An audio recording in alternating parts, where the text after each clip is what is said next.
Барлығыңызға қайырлы күн. Бүгін сендермен фунчоза салатының рецептімен бөлісетін боламын. Менімен бірге болыңыздар. Менің каналымның дамуына септігіңізді тигізіңіздер. Алдын ала қайнаған суға фунчозамызды салып қайнатып алдым 5 минут. Менің фунчозам бұрынғыдай емес, мынау басқасы стеклянный еді. Соның үшін мен тез піссін деп қайнатып алдым.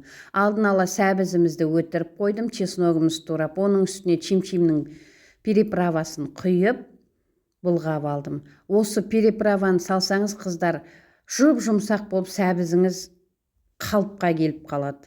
Оның үстіне мұздай суға салынып алған фунчозамызды салдым. Сәбізімізді, помидорымызды, укробымызды турап, оларды да қосатын боламыз. Қыздар, бұл рецепт үйде бар заттармен өте оңай дайындалады. Соевый соус тамызасыңдар, 1 ас қасық. Шамамен 1 ас қасық құясыңдар, қыздар. Кім қаласа тұз салыңдар. Мен соустың ішінде болғандықтан, чимчимнің ішінде болғандықтан тұз салған жоқпын, қыздар. Біреулер тұздыны жақсы көреді, тұз салсаңыз соғы шығып кетеді. Білесіңдер ғой өздеріңізде, помидордың, огурцидың суы тез шығып кететін тұзға. Сондықтан салмадым. Бұлай өзі де тәтті, қыздар. Өте тамаша болып шығады. Мен тез-тез істейтін салаттарымның бірі. Тек үйде бар заттардан қарапайым жасаймын, қыздар.